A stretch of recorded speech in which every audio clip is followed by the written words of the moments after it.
Sure. Hare Krishna. Om Jnana-timirandasya Jnananjana-shalakaya Chakshurunmilitam Yena Tasmai Shri Gurave Namaha. Shri Chaitanya Manobhishtam Stapitam Yena Bhutale Swayam Rupa Kadamayam Dadati Swapadantikam Vandeham Shri Guru Shri Yutapadakamaram Shri Gurun Vaishnavamscha Shri Rupam Sagrajatam Sagana Raghunatam Zitam Tam Sajivam Sadvaitam Savadhutam Parijanasahitam Sri Krishna Chaitanya Devam Sri Radha Krishna Padan Sahagana Lalita Shri Vishakhanvitamscha He Krishna Karuna Sindhu Deenabandhu Jagatpate Gopesh Gopika Kanta Radha Kanta Namastute Tapta Kanchana Gaurangi Radhe Vrindavaneshwari Vrishbhanu Sute Devi Pranamami Hari Priye वाञ्छकल्पतरुभ्यश्च कृपासिन्धुभ्य एव च पतितानां पावनेभ्यो वैष्णवेभ्यो नमो नमः गुरुवे गौरचन्द्राय राधिकाय तदालये कृष्णाय भक्ताय तद्भक्ताय नमो नमः मूकं करोति वाचालं पङ्गुं लङ्घयते गिरिं यत्कृतातहं तमहं वन्दे श्रीगुरुदीनतारणं परमानन्दमाधवं Sri Krishna Chaitanya ईश्वरम् Hare Krishna, Hare Hare Krishna, Krishna, Krishna Krishna Krishna, Krishna, Hare Hare Hare, Hare, Hare Hare Rama, Rama, Hare Hare Rama, Rama, Rama Rama Rama, Rama, Hare Hare Hare, Hare, Hare Krishna. Hare Krishna. Okay, we'll get started without any delay. Verse 5. So, first 4 verses were memory verses. Please try to memorize them if possible. They're very easy to memorize, very simple Sanskrit. Now they become long. So they're not, you don't have to try to memorize. The first 4 is enough. That's part of the Bhakti Shastri curriculum also, the first 4 verses. Okay, so let's recite. Krishneti yasya giritam manasa driyeta. Krishna Krishneti yasya giritam Giritam manasa Manasa driyeta. Driyeta दीक्षास्ति चेत् प्रणतिभिश्च भजन्तम् ईशम् दीक्षास्ति Diksha चेत् प्रणतिभिश्च भजन्तमीशम् शुश्रूषया भजनाभिज्ञम् अनन्यमन्या Shushrusha शुश्रूषया Bhajana भजनाभिज्ञम् Vidyam अनन्यमन्या Mananyamanya निन्दादिशून्यार्दमीप्सिता सङ्गलब्ध्या Ninda Tishunya निन्दादिशून्यार्दमीप्सिता Sangala. सङ्गलब्ध्या. Let's read the translation. Anyone wants to read? And we can read. Can read. Oh, sorry, go ahead. Yes, Prabhu. I was going to say, actually 2-3 people can read to make really, strong impact. So please go ahead, read. Okay, Mataji. Hare Krishna. Sorry, Mataji, for... Okay. One should mentally honor the devotees who chants the holy name of the Lord Krishna. One should offer humble obeisances to the devotee who has undergone spiritual initiation, Diksha, and is engaged in worshipping the deity. And one should associate with and faithfully serve that pure devotee who is advanced in undeviated devotional service and whose heart is completely devoid of the propensity to criticize others. Hare Krishna. Hare Krishna. Let's read maybe one more time. Anyone else? Okay. I can read, or Mama, you want to read? I can read. Yes, I can read. Sure, go ahead. One should mentally honor the devotee who chants the holy name of Lord Krishna. One should offer humble obeisances to the devotee who has undergone spiritual initiation, Diksha, and is engaged in worshipping the deity. And one should associate with and faithfully serve that pure devotee who is advanced in undeviated devotional service and whose heart is completely devoid of propensity to criticize others. Hari Bol. Hari Bol. So just to give you a sneak peek into the verse, and we will start reading in a few minutes. This verse is talking, so last verse we read about how to associate with devotees, how to take their association. So there are 6 beautiful exchanges, 6 loving exchanges in which we can show our love, affection, our service to them, is by give and take, the dati pratigrinati, by sharing confidences with each other, guyamakiti prichati, and by eating with each other, so feeding prashadam or accepting prashadam. So bhunkte bhojayate chaiva, right? Shadvidi priti lakshanam. So those are the 6 symptoms of love. So how to exchange love with devotees is recommended in those 6 ways by Srila Rup Goswami. Now this next verse is, again, you can see very practical verse, which is talking about how to conduct yourself or show your respects, or how much to associate with different types of devotees. So if you have attended our Sri Shopnishad sessions, you probably remember that we discussed 3 types of devotees. And this classification of 3 types of devotees is very important. It keeps coming in Bhagavatam, it comes in Sri Shopnishad, and now you can see it comes in Nectar of Instruction also. So the 3 classification or 3 categories of devotees are Kanishta Adhikari. Kanishta is the lowest type of devotee, lowest platform. They are called neophytes. In English, we say neophyte devotee. The next level is Madhyam Adhikari, or intermediate class of devotee. And then there are the top-notch, the topmost devotees called Uttam Adhikari, or pure devotees. So Kanishta, Madhyam, and Uttama. Neophyte, intermediate, and pure, or top class. So with these 3 type of people, one should associate in a little bit different way. And this verse is telling us what are those ways. So Prabhupada is will go into many details of the various nuances of our dealings with different types of devotees. But in general, the translation is saying that anybody who chants the holy name of Krishna, and actually our Acharya says that somebody has even said the holy name even once, that person should be respected, because it's not easy to accept the name of Lord Krishna in your life. I'm sure you all have tried. I know that I have tried giving holy name to people, and it's not easy. People are not receptive. It's not easy to accept Krishna in your life and to accept his holy names in your life.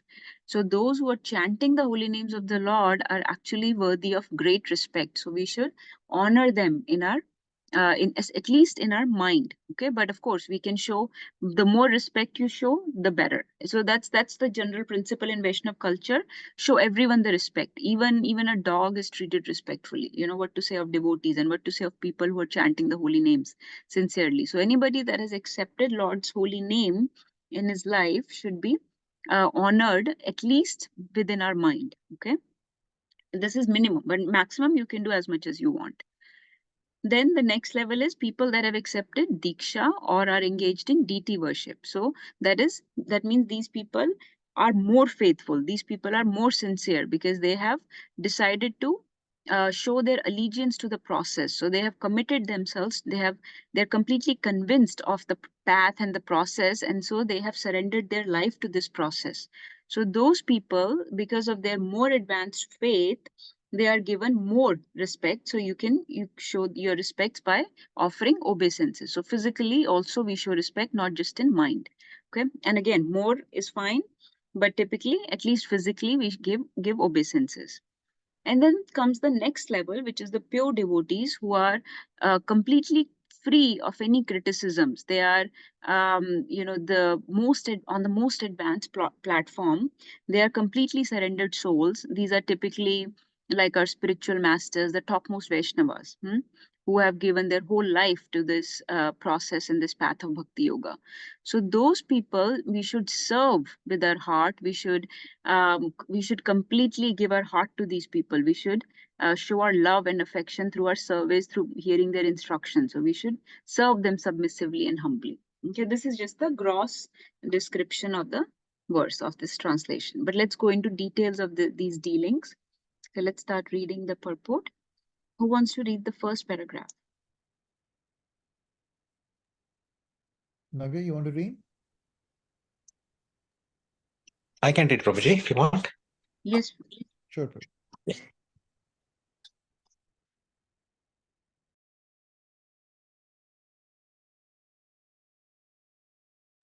Sorry, I'm just walking. I'm just starting right now. Hare Krishna, Prabhuji. Hare Krishna. Prabhuji. So, proper by Srila Prabhupada, in order to intelligently apply the sixfold loving reciprocations mentioned in the previous verse, one must select proper person with careful discrimination. Srila Rupa Goswami therefore advises that we should meet with the Vaishnavas in an appropriate way according to their particular status. In this verse, he tells us how to deal with the three types of devotees: the Kanishtadhikari, the Madhyadhikari, Madhyamadhikari, and Uttamadhikari. The Kanishtadhikari is the neophyte who has received the Harinam initiation from the spiritual master and is trying to chant the holy name of Krishna. One should respect such a person within his mind as Kanishta Vaishnava. A Madhyama Adhikari has received the spiritual initiation from the spiritual master and has been fully engaged by him in the transcendental loving service of the Lord. The Madhyama Adhikari should be considered to be situated midway in the devotional service. The Uttamadhikari, or the highest devotee, is one who is very advanced in devotion service. And Uttamadhikari is not interested in blaspheming others. His heart is completely clean and he has attained the realized state of unalloyed Krishna consciousness. According to Srila Rupa Goswami, the association and the service of such a Maha Bhagavata or perfect Vaishnava are most desirable. Mati, should I continue? Yes, Prabhuji, please read this next also. One should not remain a Kanishta Adhikari, one who is situated on the lowest platform of devotion service and is interested only in worshipping the deity in the temple. Such a devotee is described in 11th canto of Srimad Bhagavatam, canto 11, chapter 2, 47 verse. Archayam eva haraye pujam yas shraddaye ate natad bhakteshu chanyeshu sa bhakta prakrita spata. So a person who is very faithfully engaged in the worship of the deity in the temple, but who does not know how to behave towards devotees or people in general, is called a prakrita bhakta or kanishta adhikari. Mati, should I continue? Let's just take any points from here. So we know this classification, right? Kanishta, Madhyam, Uttam. So now here comes a little bit of a different understanding. Prabhupada is saying somebody who has received Harinam initiation and is very new to the process, trying to chant the holy name of Krishna, should be considered Kanishta Adhikari. And then someone who has received initiation and is fully engaged in the service is called Madhyam Adhikari. So both these people have received initiation, but one is not, one is very new in a way that they have just started to chant, so their faith may not be very well established. They may not be as sincere, as faithful in their practices. There may not be very much purity there, right? So those are Kanishta Adhikaris. Madhyam, so one of the things I want to clarify is that this classification of Kanishta, Madhyam, Uttama, this is based on, and this will, Prabhupada will clarify this is based on person's faith in the process, okay? Faith in Bhakti Yoga, faith in Krishna, faith in Guru Sadhu Shastra, and also based on their knowledge, okay? It also depends on this, and that faith and knowledge will lead to their sincerity. The more faith and knowledge somebody has, it is likely they will be more sincere, they will be more pure, okay? That will also determine their longevity, like how long will they survive in this process. So it is not only by longevity. So you cannot say somebody has been practicing this path for last 20 years, so he automatically becomes an Uttamadhikari. Because if he is just, loosely chanting, still not very convinced of the path, still does not have enough faith in the Guru Sadhu Shastra, still criticizing, so you cannot say that person is Uttamadhikari just because of his longevity. He may be, if he's loosely chanting the name, not very focused, not very pure, still very many contaminations and arthas in their conduct, in their qualities, in their not following the regulative principles sincerely. So that person will still be a Kanishta Adhikari. So really their faith will determine their sincerity. So it's their sincerity of service, sincerity of chanting, sincerity of following this process, which determines these into these three classifications, which divides a person into these three classifications. So somebody who may be very new, but very sincerely following the process, very sincerely chanting, has full faith, has developed quickly, convinced of the path of the process and is serving, then that person can very quickly rise from the platform of Kanishta to Madhyam Adhikari. Okay. So we, a lot of times we go by these titles. Similarly, let's say somebody may not be initiated, but they may be following the process with great allegiance, with proper service attitude, proper qualities, proper purity, proper sincerity, with faith. Even if they're not initiated, they're still very they still deserve, they're worthy of all our respects. So we should not, this classification is not to really like box people into categories. So I don't want you to draw hard lines when dealing with devotees. So I don't want this verse to be misunderstood in a way that, okay, this person is initiated, so I'm going to pay obeisances to this one. This one is not initiated, I'm not going to pay obeisances to this one. It's not that hard classification like this. First of all, this type of classification should be more applicable to oneself. Okay. It is our duty to oneself, to yourself, to advance to the next level.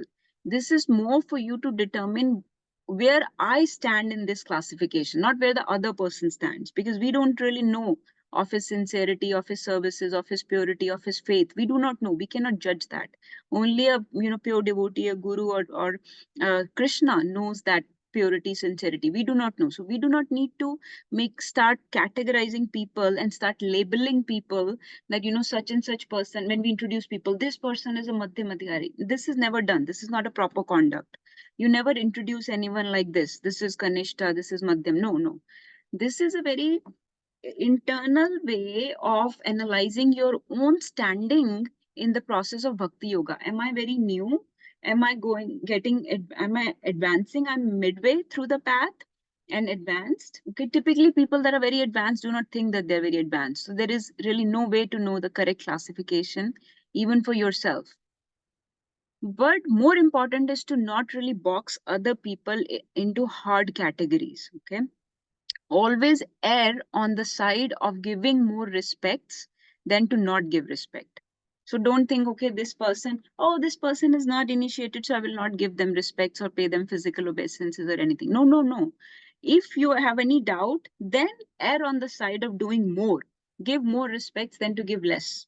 So so you don't need to start, okay, what did Rup Goswami say? Should I be doing this? No, you shouldn't have to think so much. Just give all respects to everyone. That is the baseline principle. But internally, when we start dealing with people more and more, we will understand, when we have become more familiar with people, their sincerity of service, their sincerity, their faith in the process, how much conviction they have in Guru Sadhu Shastra. Some people, you may realize internally that maybe they are not very convinced. So maybe you need to pull back from that type of association. That is what Rup Goswami is trying to tell us here. That when you engage with different people, when you understand that they are very sincere, very pure, very highly advanced, nice qualities, nice service attitude, then you engage with them more wholeheartedly than with people who may still be very new. They may have propensity to criticize. They may just be more allegiant to deity worship, but not to really devotees. They don't show proper conduct with devotees, and maybe we need to not associate with those people so wholeheartedly, not need to give our heart, our too much association to those people. So that is how you take this verse, not just in your external respects, but more based on your internal dealings, like how much you want to deal with someone. You decide based on this classification. Is it making any sense? Because this,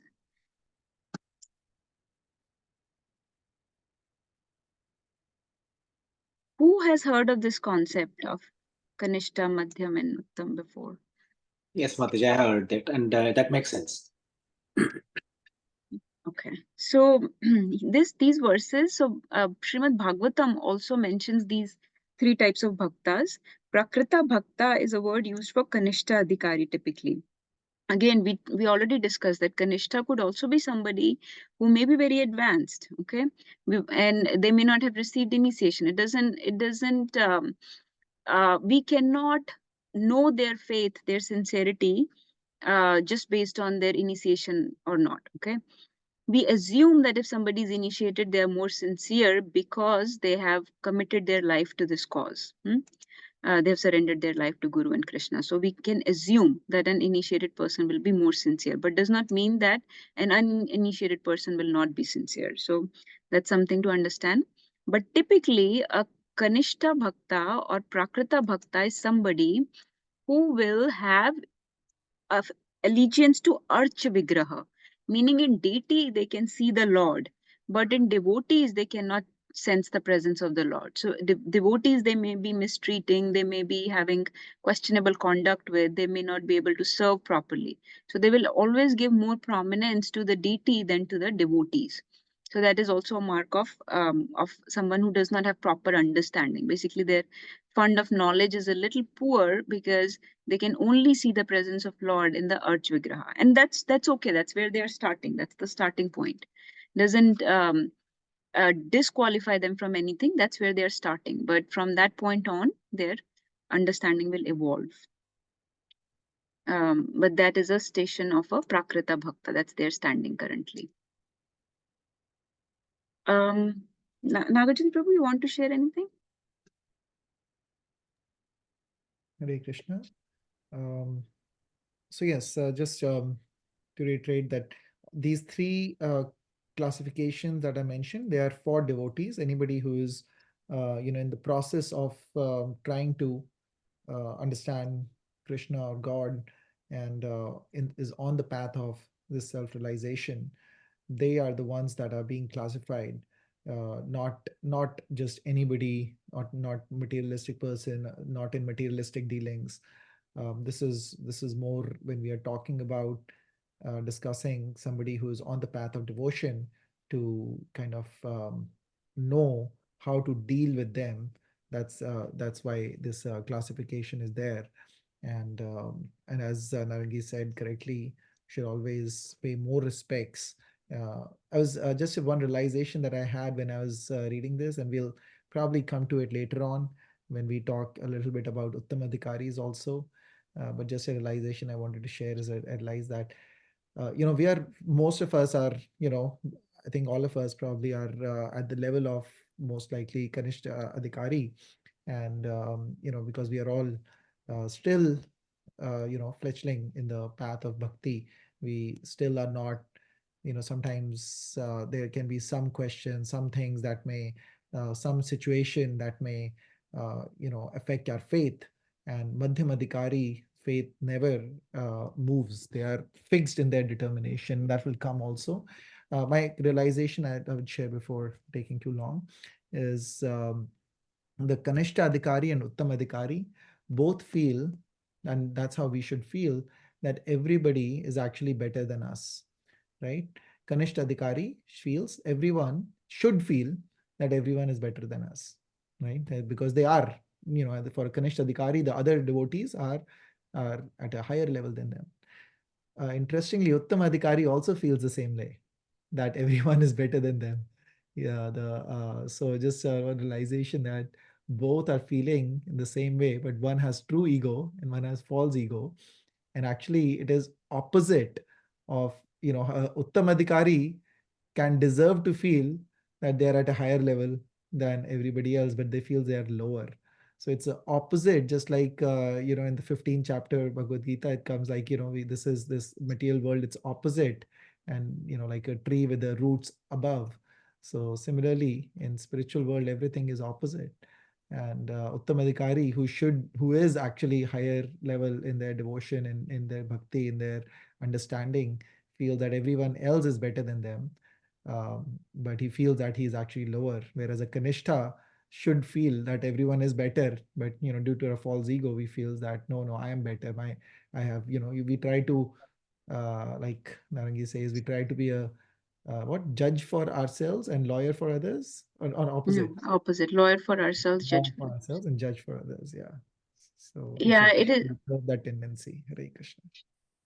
It is said that if you, the true quality of a humble person is that he does not know he is humble.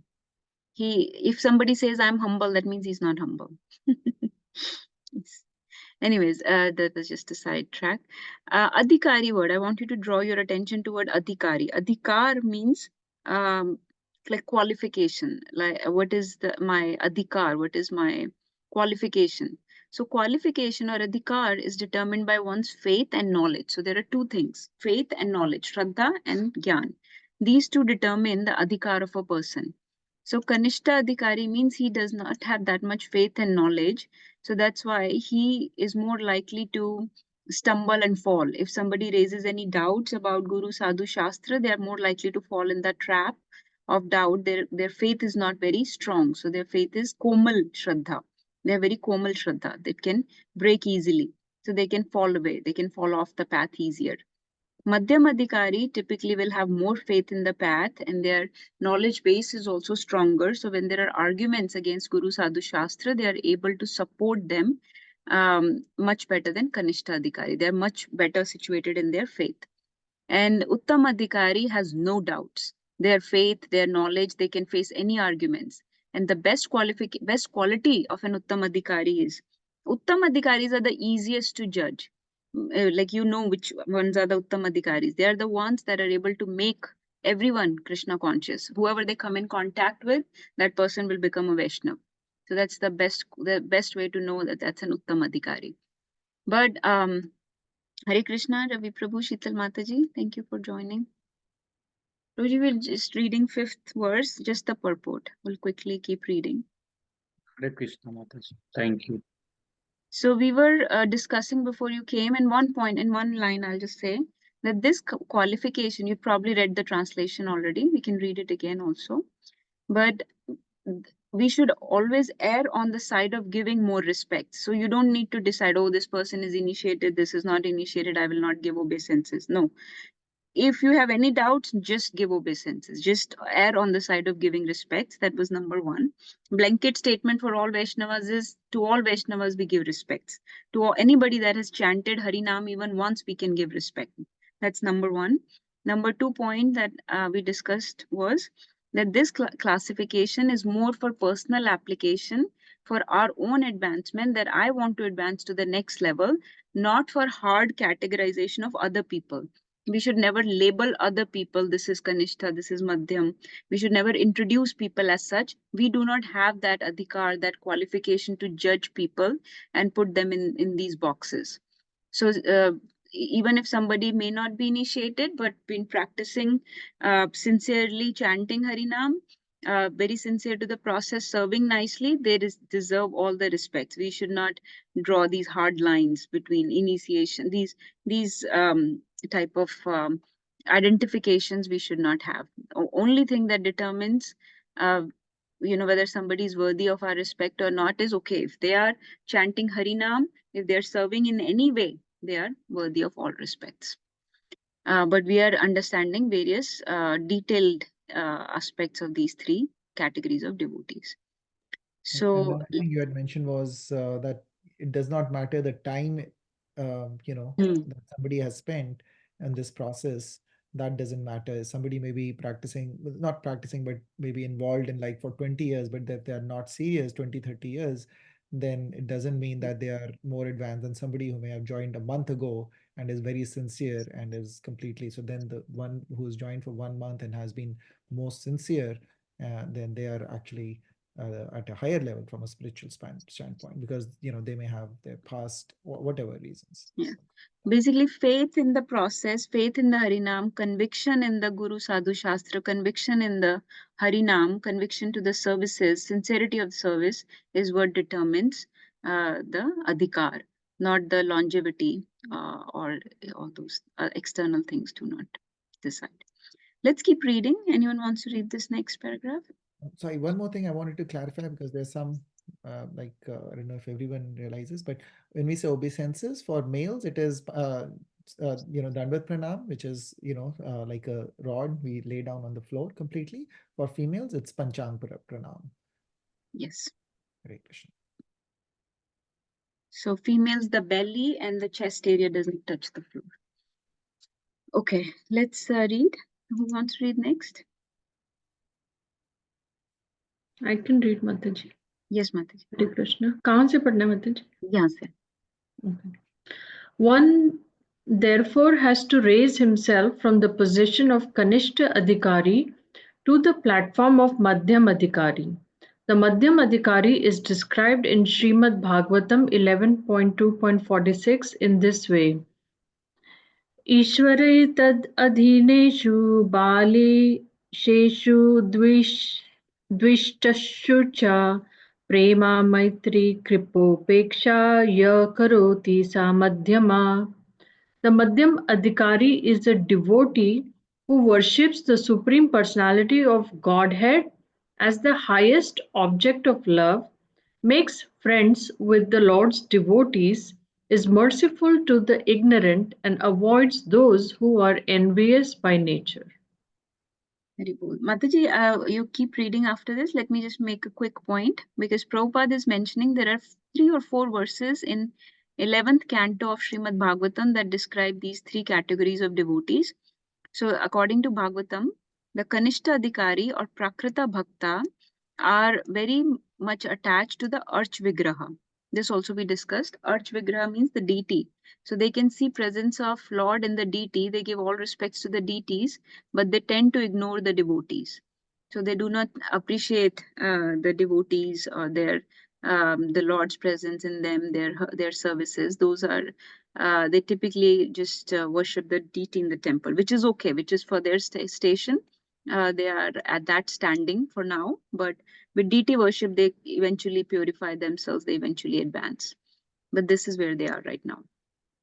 The Madhyam Adhikari, the one that you just read, is describing, has 3 qualities, well, their faith is more, their knowledge is more, but more importantly, they deal with people differently. So they have this power of discrimination. They have been given this adhikar, this authority of discrimination. It's called prema, metri, kripa, and upeksha. So they have upeksha. Upeksha means they avoid or ignore the envious people, like atheistic people or people that are just not very, they're very complicated and difficult to bring to the path. So they upeksha. So they avoid them. Kripa means mercy or compassion. They show compassion to simple people, ignorant people, people that are at that level where they can come to this path of bhakti yoga. So they show kripa, they show compassion, they preach to them, they engage them in services, they engage them in chanting, they give them prasadam. So that's kripa. Maitri is with the like-minded people. They show friendship. They have maitri. They have loving relationships, like we discussed in the last verse. How to show maitri, how to show love and affection. And prema is very pure love. They have love for Guru and Supreme Lord. For Supreme Personality of Godhead and for pure devotees of the Lord, they have prema. For like-minded devotees, they show maitri. Kripa is for the compassion is for the simple-minded people, and upeksha is for envious or complicated people. So this is the discrimination that a Madhyam Adhikari is recommended to exercise. And Prabhupada is saying that one should try to raise himself from the position of Kanishta to Madhya. Kanishta is completely ignoring the people. He's not, he's more allegiant to the deity worship, and he may be loosely chanting the Harinam somewhat here and there, loose faith, not very advanced in knowledge. Madhyam Adhikari is more stronger faith, more knowledge, and he has this discrimination between different people, so he treats people accordingly. Let's keep reading. Mataji, you want to continue?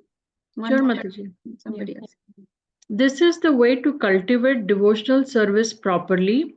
Therefore, in this verse, Srila Rupa Goswami has advised us how to treat various devotees. We can see from practical experience that there are different types of Vaishnavas.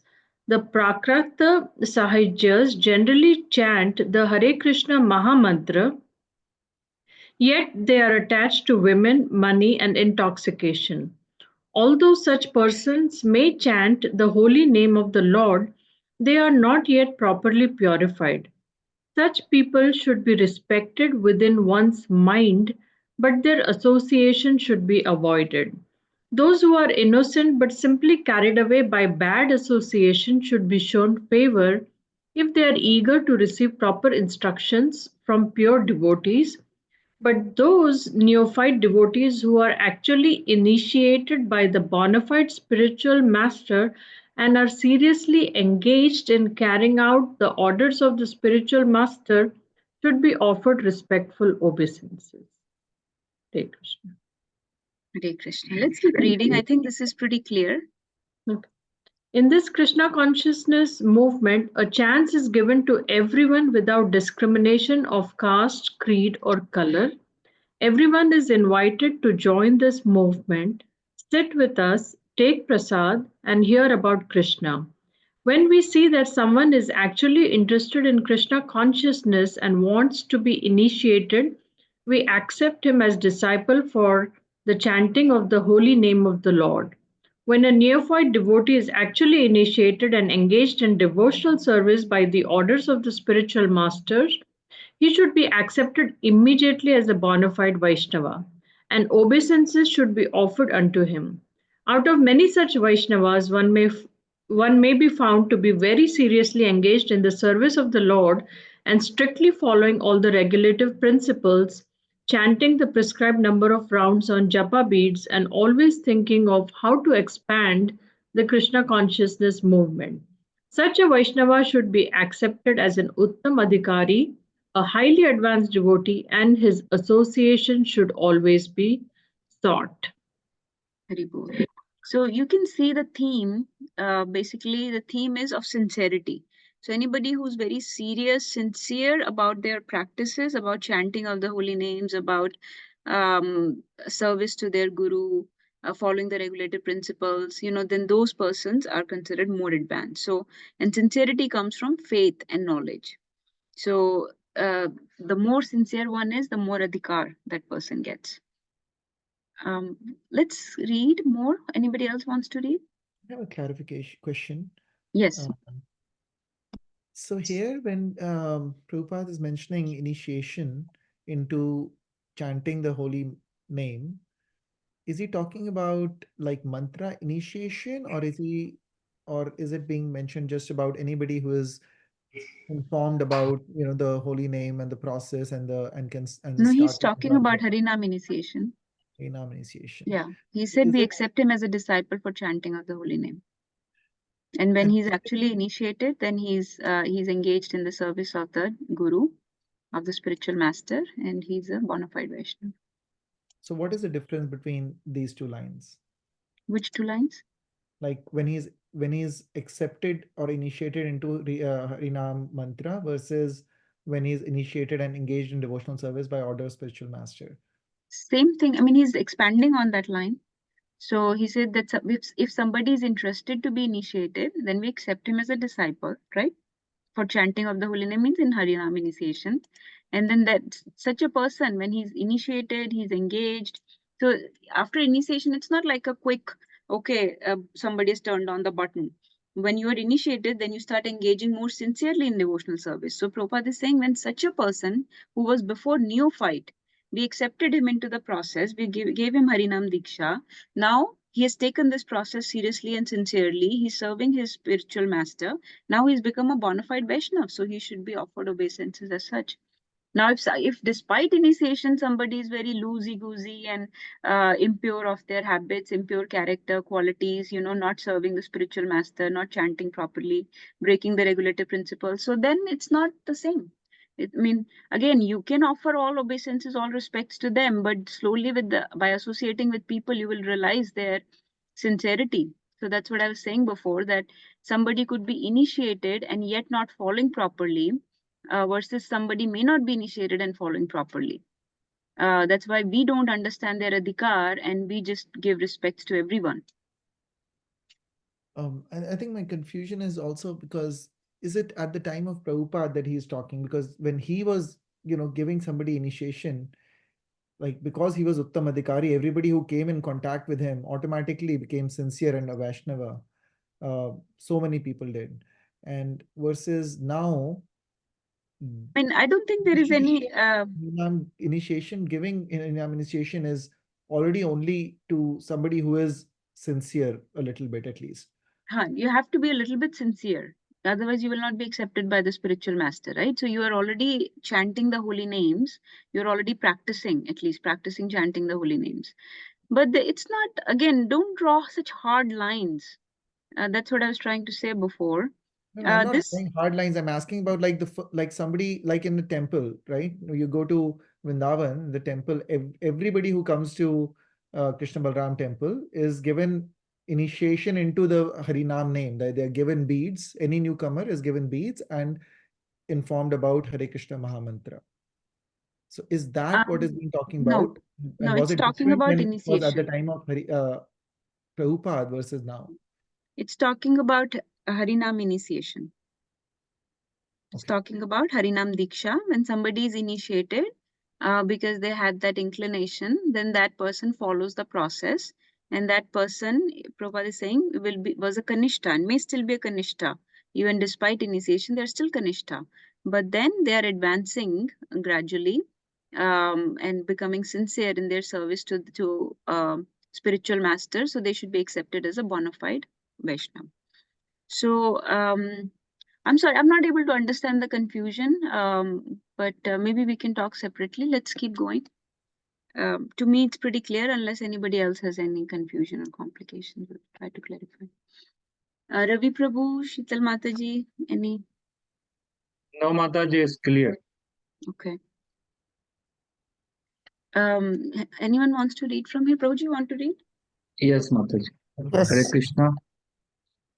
The process by which a devotee becomes attached to Krishna is described in Chaitanya Charitamrita Ante Leela 4.192. दीक्षा कले भक्तौ करे आत्मा समाप्रायना से काले कृष्णा तारे करे आत्मा समा. So, Prabhuji, ये जो Chaitanya Charitamrita verses, you read like this. दीक्षा काले भक्ता करे आत्म समर्पण से काले कृष्णा तारे करे आत्म सम. दीक्षा काले भक्ता करे आत्म समर्पण से काले कृष्णा तारे करे आत्म सम. At the time of initiation, when a devotee fully surrenders to the service of the Lord, Krishna accepts him to be as good as he himself. Diksha or spiritual initiation is explained in the Bhakti Sandarbha 283 by Srila Jiva Goswami. Divya Jnanam Yato Dadyat Kuriyat Papasya Sankarsyam Tasmad Dikshati Sa Prokta Dikshitasi Tattva Kovita. By Diksha, one gradually becomes disinterested in material enjoyment and gradually becomes interested in spiritual life. Mataji, can you just go up? Yeah. So just to clarify again for Nagarjuna Prabhu, so you can see Prabhupada has elaborated on Diksha here. So this again further reinforces the understanding that Prabhupada is talking about Diksha or Harinam initiation. And gradually, this is a gradual process. So Diksha is just the next step. It just shows person's samarpan to the Lord, to the Guru. So Guru and Gauranga ke liye surrender, samarpan. And then he will gradually keep progressing. So that neophyte devotee will gradually from Kanishta platform advance to the Madhyamadikari platform. So gradually he will become more progressive in his realizations. Yes, Prabhuji, please keep reading. We have seen many practical examples of this, especially in Europe and America. Many students who come to us from rich and respectable families quickly lose all interest in material enjoyment and become very eager to enter into spiritual life. Although they come from very wealthy families, many of them accept living conditions that are not very comfortable. Indeed, for Krishna's sake, they are prepared to accept any living conditions as long as they can live in the temple and associate with the Vaishnavas. When one becomes so interested in material enjoyment, he becomes fit for initiation by the spiritual master. For the advancement of a spiritual life, Srimad Bhagavatam 6.1.13 prescribes tapasya brahmacharyena samena cha damena cha. When a person is serious about accepting Diksha, he must be prepared to practice austerity, celibacy, and control of the mind and body. If one is so prepared and is desirous of receiving spiritual enlightenment, Divya Jnana, he is fit for being initiated. Divya Jnanam or Divya Jnana is technically called Tad Vijnana or knowledge about the Supreme. Tad Vijnanartham Sa Gurum Eva Bhidacharet Eva Bhigachit. When one is interested in the transcendental subject matter of the absolute truth, he should be initiated. Such a person should approach a spiritual master in order to take Diksha.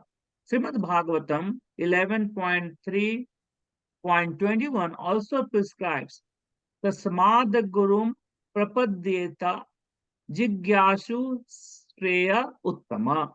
When one is actually interested in the transcendental science of the absolute truth, he should approach a spiritual master.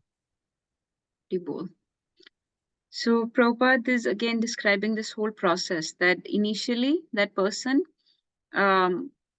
will start giving up some sense control, some sense gratification, start following regulative principles, starts practice of chanting. So this is the process that we were discussing before Diksha.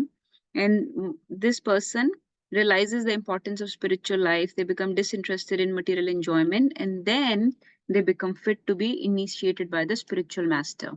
So whether it's Prabhupada's time or now, nothing has changed. It's still the same process. Not everybody will be accepted by the spiritual master unless you're fit to be accepted. So if you're not approaching spiritual master sincerely for understanding the transcendental science of absolute truth, you will not be accepted. So it's not a given. And of course, the spiritual master will not be revealed to you. Now, some people may accept a spiritual master for show, because, okay, everybody is getting initiated around me, so, okay, I should also accept a spiritual master. Then that will not last very long time. We will not be able to sincerely serve that spiritual master. So unless one has a true internal hankering to advance on the spiritual path, only then the spiritual master will be revealed to you by the mercy of the Lord, and only then you will be able to get sincerely situated in this path and sincerely serve the master. So then when such a person is prepared and desirous of enlightenment, then he's fit for being initiated. So yes, we give Harinam to everybody, but that is not initiation. That is just a practice for initiation.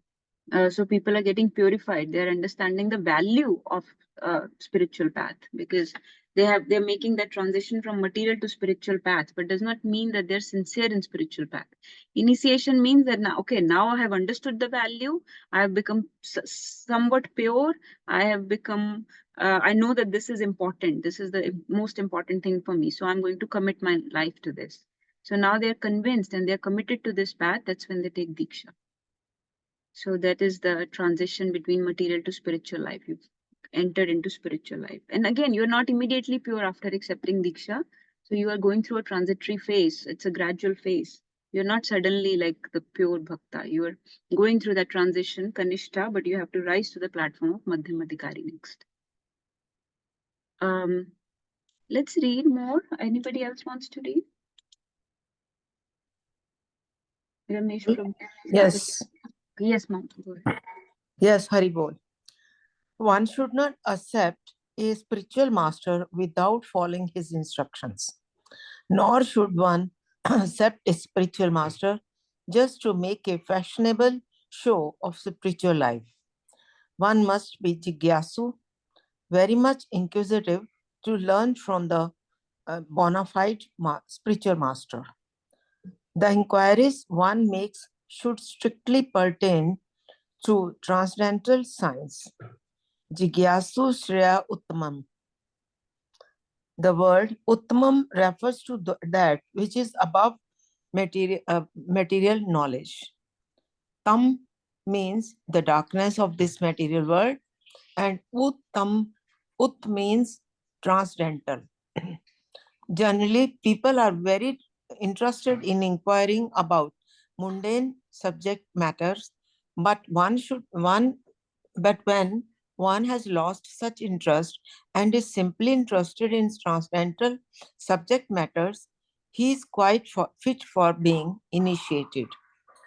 When one is actually initiated by bona fide spiritual master and one he seriously engages in the service of the Lord, he should be accepted as Madhyam Adhikari. Should I continue? Sure. The chanting of holy names of Krishna is so sublime that if one chants the Hare Krishna Mahamantra offenselessly, carefully avoiding the 10 offenses, he can certainly be gradually elevated to the point of understanding that there is no difference between the holy name of the Lord and the Lord himself. One who has reached such an understanding should be very much respected by neophyte devotees. One should know for certain that without chanting the holy name of the Lord offenselessly, one cannot be a proper candidate for advancement of in Krishna consciousness. In Shri Chaitanya Charitamrit Madhya 22.69, it is said, I can read this. Jahara komal shraddha se kanishta jana krame krame teno bhakta haibe uttama. So let's discuss this just for a second. So I think we understand this, right? Ki you don't accept spiritual master just to make a fashionable show of spiritual life. You have to be really jigyasu, real hankering for spiritual realization.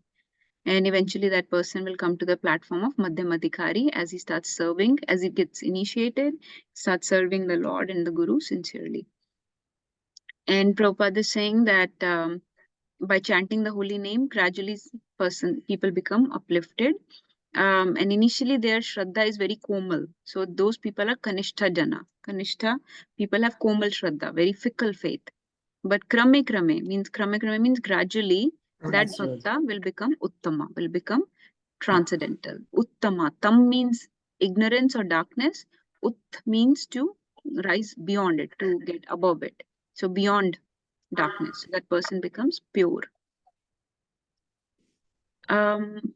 Is it okay if we read more? I think the understanding is clear unless anybody has any questions.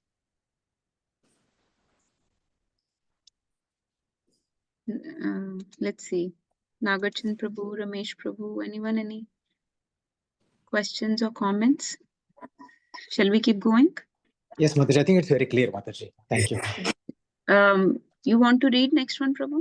Yeah, yes, Mataji. Second.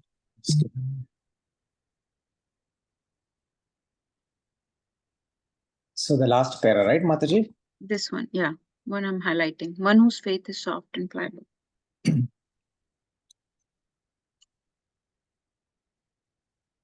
This verse, okay. What? Okay, so it's one who becomes qualified. No, not that one. One who is interested in chanting. Is that Mataji? No, Prabhuji, you seeing my screen? This one? Yes, yes, yes. Okay, a person who is no, not that one. Yata, I may be. Okay, 1 second. Okay, that's fine. Let's. My mom can read. You want to continue reading? Yes. Yeah, Mataji, Yes, again, I got it, Mataji. Sorry. One whose faith. Yes, continue. So one whose faith is soft and pliable is called a neophyte. But by gradually following the process, he will rise to the platform of a first-class devotee. Everyone begins his devotions life from the neophyte stage. But if one properly finishes chanting the prescribed number of rounds of Harinam, he is elevated step by step to the highest platform, Uttamadhikari. The Krishna consciousness movement prescribes 16 rounds daily because people in the Western countries cannot concentrate for long periods while chanting on beats. Therefore, the minimum number of rounds is prescribed. However, Srila Bhaktisiddhanta Saraswati Thakur used to say that unless one chants at least 64 rounds of japa, 100,000 names, he is considered fallen or patita. According to his calculation, practically every one of us is fallen.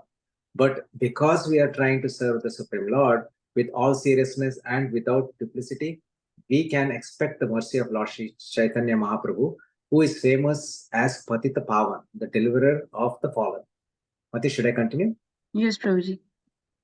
When Srila Satyaraja Khan, a great devotee of Sri Chaitanya Mahaprabhu, asked the Lord how a Vaishnava could be recognized, the Lord replied, Prabhu ve kahe yandre mukhe suni eka bara Krishna nama se puja shreta shabdakara. Krishna Sabakara. Shabdakara. So if one hears a person say even once the word Krishna, that person should be accepted as the best man out of the common group. This is Chaitanya Charitamrita Madhya Leela, chapter 15, 106 verse. Lord Chaitanya Mahaprabhu continued. Atheva Endra Mukhe eva Krishna Nama Sethat Vaishnava Karita Thanhara Samana. So one who is interested in chanting the holy name of Krishna, or who by practice likes to chant Krishna's name, should be accepted as Vaishnava and offered respect as such, at least once within one's mind. Charitamrita Madhya Leela, chapter 15, 111 verse. Let me just give me 1 second, Prabhu. So this verse, very important, want to bring you to your attention. Somebody who even by practice likes to chant Krishna's name. So this is not about initiation now. Somebody is chanting Krishna's names regardless of initiation, right? Anybody who's practicing to chant Krishna's names should be accepted as a Vaishnava and offered respects as such. So this takes us back to the translation, at least within one's mind. So even if you don't offer physical obeisances, at least within one's mind, mental offerings we should give. But bodily, if you give bodily, that's also fine. Again, more is fine. Less should not be there. More respects is always okay. So always err on the side of more respects. And this person, again, we're not talking about initiated person. We're talking about anybody who may be chanting their names. At the minimum, they need respect mentally. But maybe more also. Yes, Prabhuji, please go ahead. Thank you much. One of our friends, a famous English musician, has become attracted to chanting the holy names of Krishna. And even if in his record he has several times mentioned the holy name of Krishna, at his home he offers respect to pictures of Krishna and also to the preachers of Krishna consciousness. In all regards, he has a very high estimation for Krishna's name and Krishna's activities. Therefore, we offer respect to him without reservation, for we are actually seeing that this gentleman is advancing gradually in Krishna consciousness. Such a person should always be shown respect.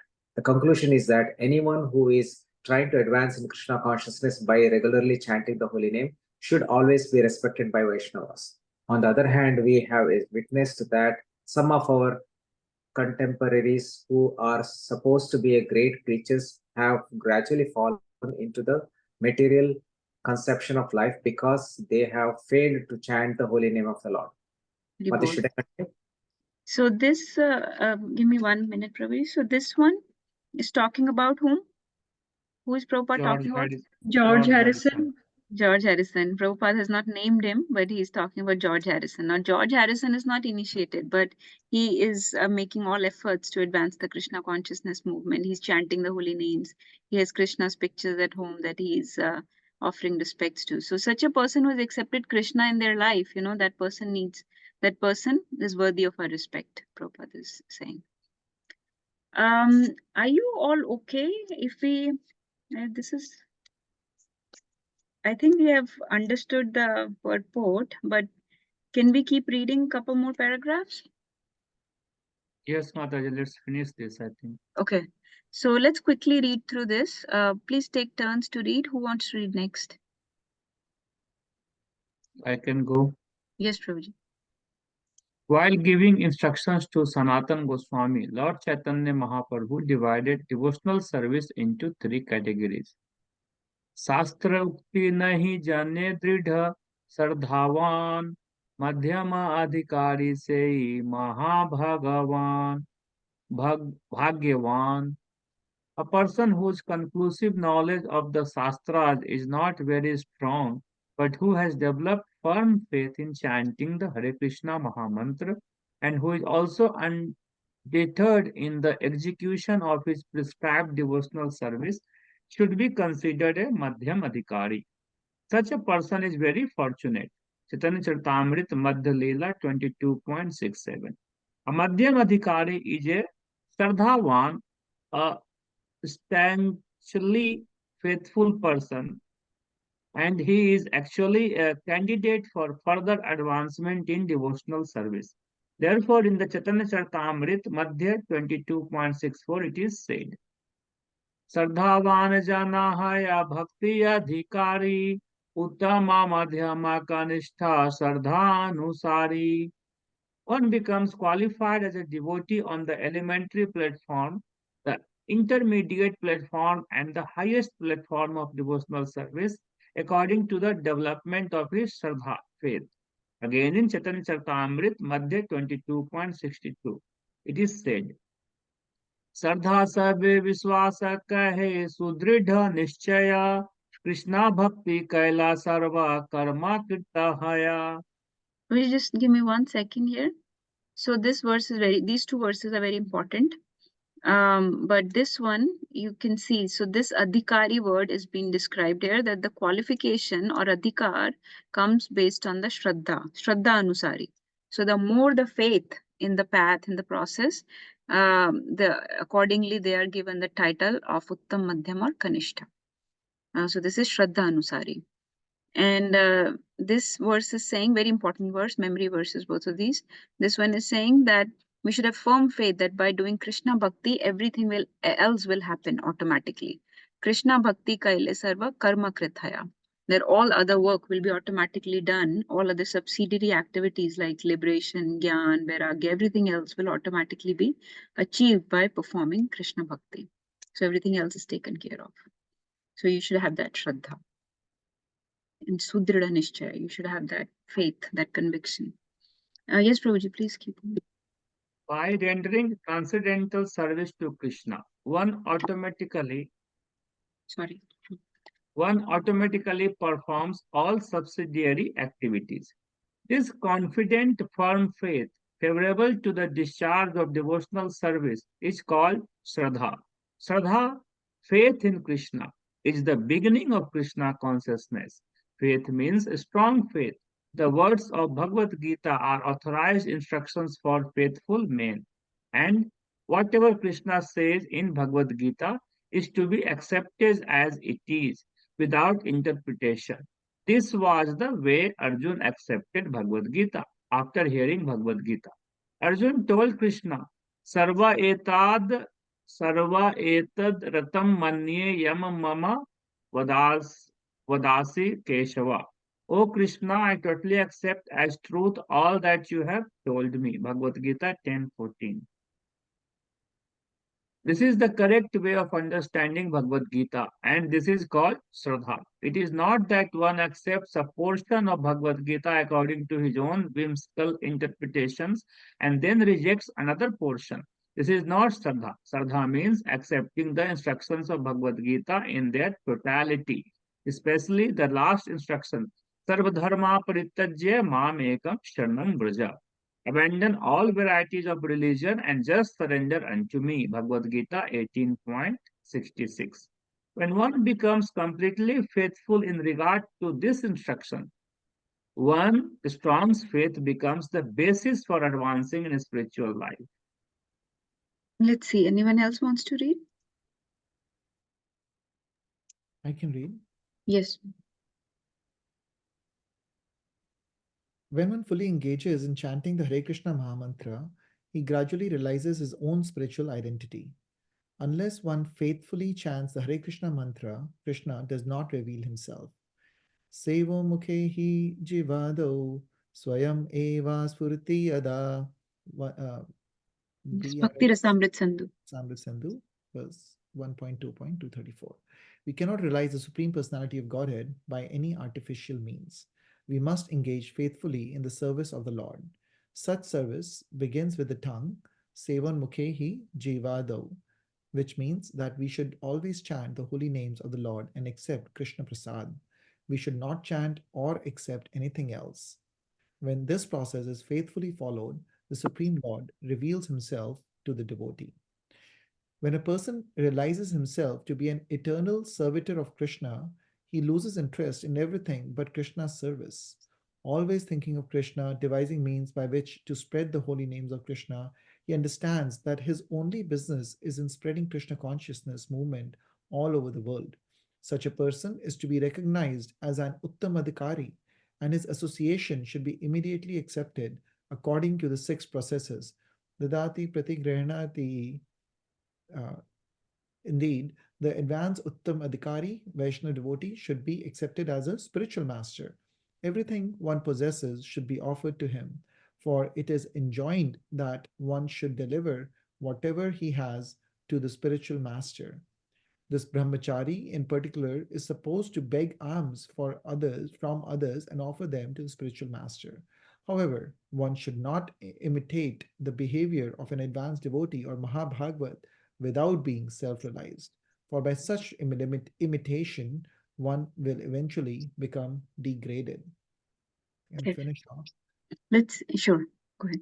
In this verse, Srila Rupa Goswami advises the devotee to be intelligent enough to distinguish between Kanishta Adhikari, Madhyam Adhikari, and Uttam Adhikari. The devotee should also know his own position and should not try to imitate a devotee situated on a higher platform. Srila Bhaktivinoda Thakur has given some practical hints to the effect that an Uttamadhikari Vaishnav can be recognized by his ability to convert many fallen souls to Vaishnavism.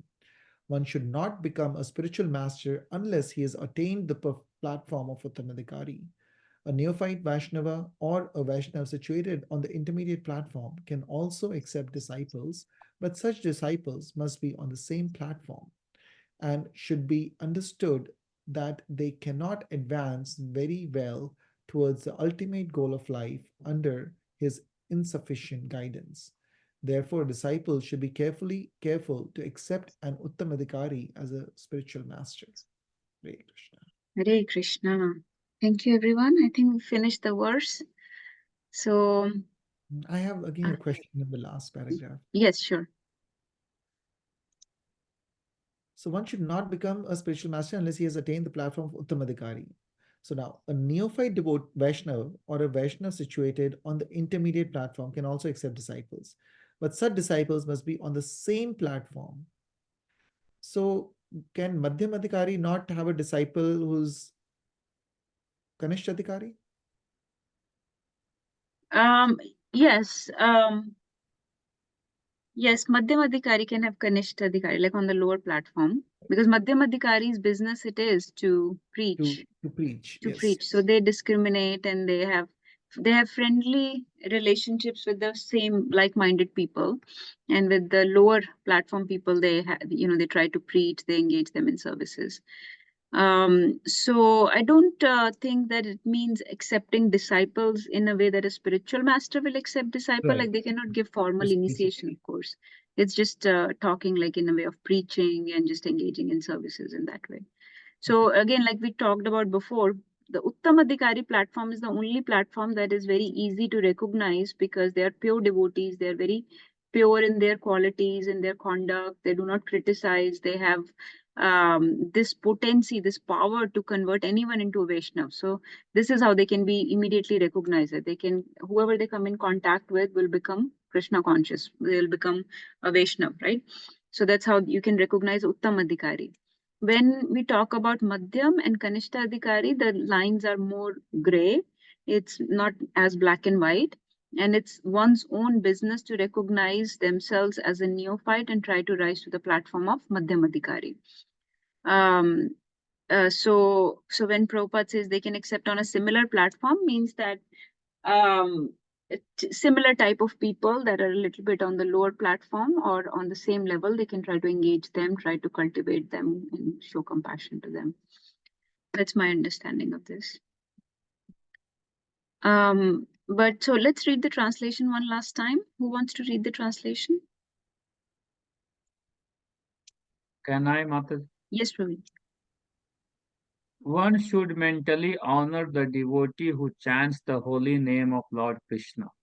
One should offer humble obeisances to the devotee who has undergone spiritual initiation, Diksha, and is engaged in worshipping the deity. And one should associate with any faithfully serve that pure devotee who is advanced in undeviated devotional service and whose heart is completely devoid of the propensity to criticize others. Hare Krishna. Right. Okay, let's take any reflections, realizations, questions. Thank you all for joining. I know that it was a long evening yesterday, but and long drive back for many of you.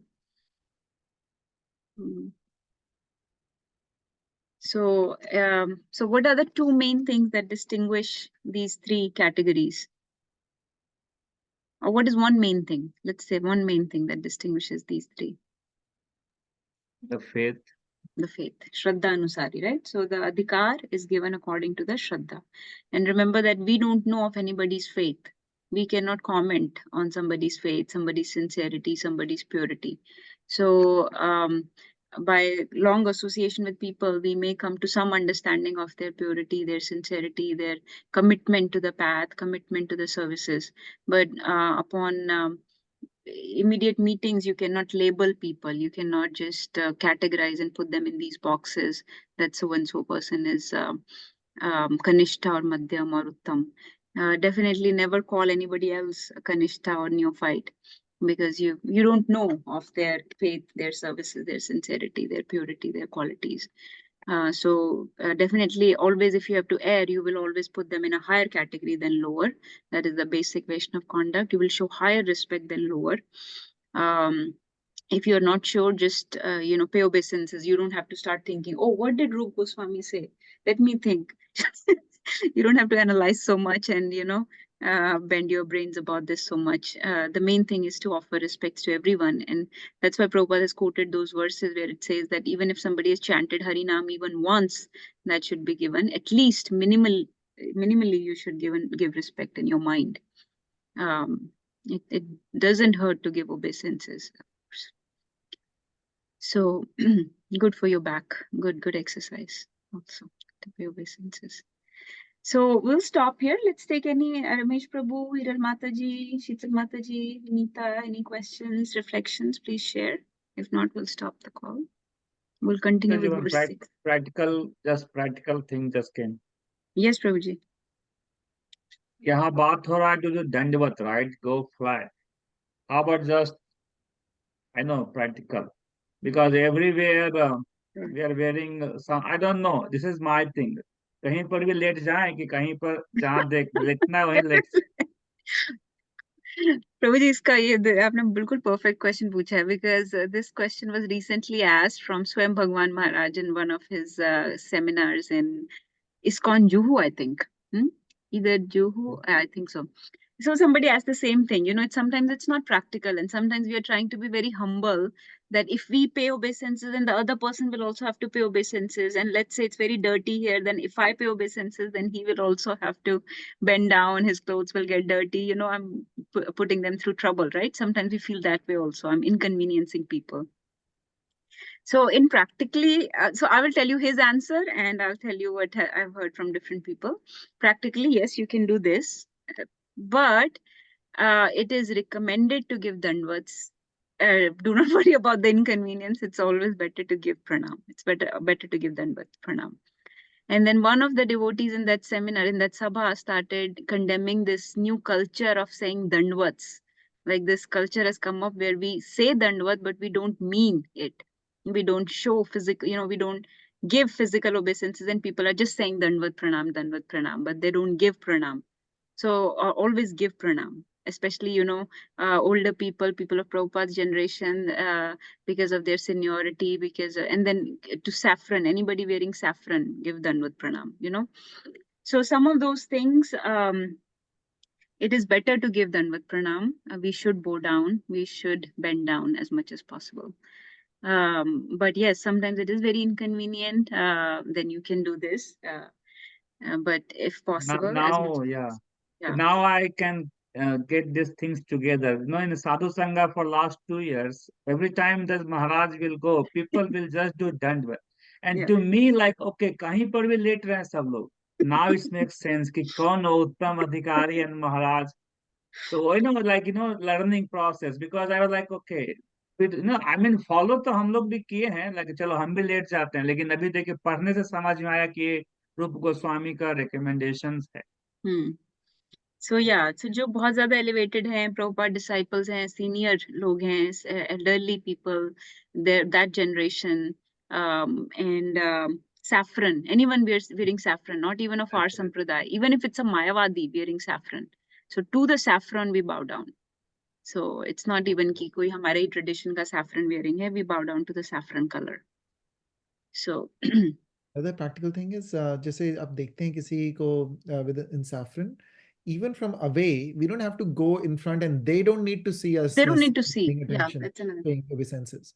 आप दूर से ही उन्हें obeisances pay कर सकते हैं, दंडवत प्रणाम करके. You can bow down and give obeisances. Krishna has seen it. He doesn't have to see. So ऐसा नहीं कि जैसे साधु संघ में आप जा रहे हो तो या उनके सामने जाके गिरना है. They can be walking. You can bow down from behind. That's okay.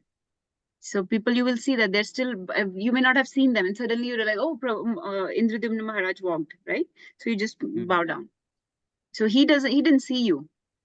उसमें वो सिग्नल भी मेरे को लगता था माता जी, जब लोग लेटना शुरू किया, बोला तो कोई महाराज आ रहे हैं, सब लेटना शुरू किया है, फिर देखते थे पीछे सब महाराज आए. Yeah, so yeah, there is a nice class about it. We must bow down. And jo Goswamis the, they used to bow down by counting. Like they used to count how many times we are bowing down. So they had a particular count that I will bow down this many times. Kya naam gan natibi. They used to count their naam, meaning their harinam, how much we are chanting, we must count harinam. Gan, like glorification, how much kirtan or glorification we are doing. And natibi means kitna pranam kar rahe hain, how many times we are bowing down. So that can count for bowing down in front of the deity or bowing down in front of the Vaishnavas, the devotees. But still, practically, Prabhuji, it does come up, the devotees also, that sometimes, I think एक बार तो आपके सामने ही पूछा था मैंने, that if it's inconvenient, अब कोई जैसे खाना खा रहे हैं कोई वगैरह, so then you don't need to get up. कोई किसी ने आपको दंडवत किया तो क्या आप प्रसाद छोड़ के you have to give दंडवत. It's not like that. So it's a little bit देखना भी होता है, time, place, circumstances, कि दूसरे को भी बहुत ज्यादा, जैसे कि बाहर रोड है या समथिंग, अब रोड के बीच में दंडवत की, भाई किसी को देखा है भाई रोड के बीच में दंडवत कर रहे हैं, yeah, practically you can look at those. To be a little bit convenience भी देखनी पड़ती है of others also, थोड़ा ध्यान देना होता है. Yes, but if you can, then yes. Okay, Haribol. Anybody else has any comments, questions? Hiral Mataji. Okay, so let's stop. Thank you so much for joining. I'll stop the recording. Vancha kaltirubhyascha kripa sindhubhaya vicha patatanam pavane Vaishnave bhyo namo namah. Hare Krishna Hare Krishna